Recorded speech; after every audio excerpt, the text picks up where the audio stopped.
Bank BCS বা অন্যান্য নন finance job, primary বা অন্যান্য আদার্স জবে কিন্তু এই অঙ্কগুলো প্রায় দেখা যায়।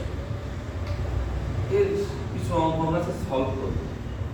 এই অঙ্কটার প্যাটার্নটা হচ্ছে মিল মেথড হিসেবে আমরা মনে রাখবো। মিল মেথড দুইটা সূত্র মনে রাখা যায়, তাহলে যে কোনো মিল মেথডের অঙ্ক আমরা খুব সহজে করতে পারবো। যেমন সূত্র একটা হচ্ছে, প্রথম একটি সংখ্যার যোগফল যদি দেওয়া আছে আর শেষ একটি সংখ্যার যোগফল বের করতে বলতেছে আমাকে, তাহলে সূত্রটা হবে s2 = s1 + n²। এই nটা এখানে স্কয়ার আছে। আবার উল্টোটা বলে, শেষ একটি সংখ্যার যোগফল দেওয়া আছে, প্রথম একটি সংখ্যার যোগফল বের করতে বলতেছে, তাহলে সূত্রটা এটার থেকে যদি আমরা ধরি এটা মেন সূত্র, তাহলে s1 = s2 - n²। জাস্ট একটা সূত্র যদি মনে রাখা যায়, এখান থেকে কিন্তু s1 এর মানটা আমরা বের করতে পারবো। আমি একটা অঙ্ক লিখছি, প্রথম তিনটি সংখ্যার যোগফল 27 হলে শেষ তিনটি সংখ্যার যোগফল কত। এটা যদি তোমরা অঙ্ক যে একটি সংখ্যা x, তারপরে x + 1, তারপরে x + 2 এগুলো করে = 27 দিয়ে করতে যাও, যে অনেক সময় দরকার কিন্তু এখানে সমাধান করে করতে গেলে। কিন্তু আমরা যদি এইটা না করে এই মিল মেথডের সূত্র দিয়ে করার চেষ্টা করি, তাহলে কিন্তু 10 থেকে 20 সেকেন্ডের ভিতরে আমরা করতে পারবো। কেমন? তাহলে এখানে সূত্রটা আসবে s2 = s1 + n²। তাহলে s1 মানে প্রথম n টি সংখ্যার যোগফল কত আছে? 27। আর n এর মান, এখানে n এর মান হচ্ছে কয়টা সংখ্যা? তিনটি সংখ্যার যোগফল, তাই না? প্রথম তিনটি সংখ্যা। তো n এর মান কিন্তু এখানে আসবে 3। তাহলে s1 = 27, n এর মান 3। 27 + 3 = 9। তাহলে 7 আর 9 13। তার মানে আমাদের এখানে আসছে 9 এর সাথে 16 36। তারপরে দেখো, এই যে আমি মান বের করলাম যে প্রথম তিনটি সংখ্যার যোগফল এত হলে শেষ তিনটি সংখ্যার যোগফল কত, আমি খুব সহজে কিন্তু বের করে ফেললাম। কিন্তু এইভাবে যদি করা হয় তাহলে কিন্তু অনেক টাফ হয়ে যাবে অঙ্কটা করা।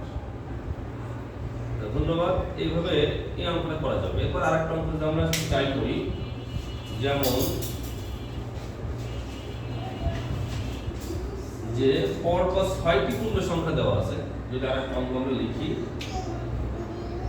পরপর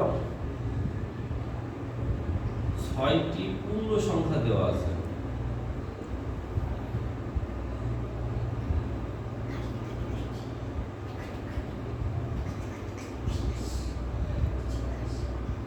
এরপরে বলা আছে শেষ তিনটির যোগফল 54 হলে প্রথম তিনটির যোগফল।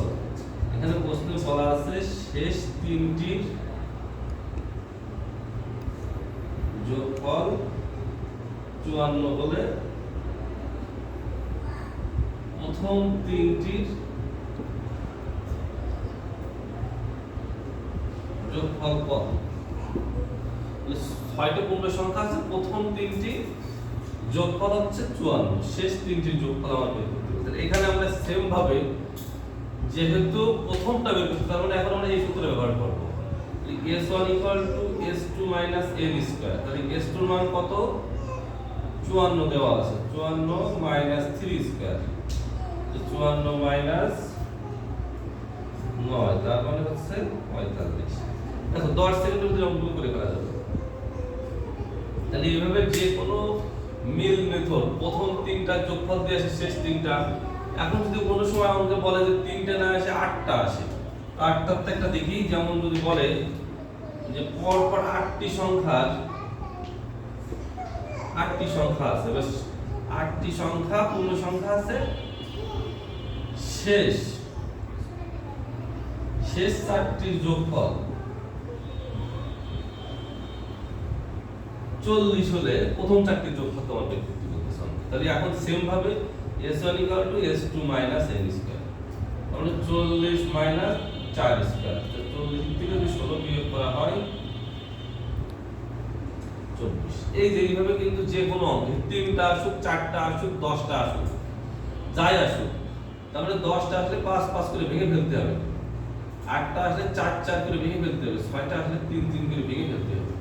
তাহলে কিন্তু যে কোনো মিল মেথডের অঙ্ক 3 3 4 4 5 5 7 7 6 6 যাই আসুক এই দুটো সূত্রের মাধ্যমে আমরা কিন্তু সলভ করলে 10 থেকে 20 সেকেন্ডের মাধ্যমে আমরা এই অঙ্কগুলো করে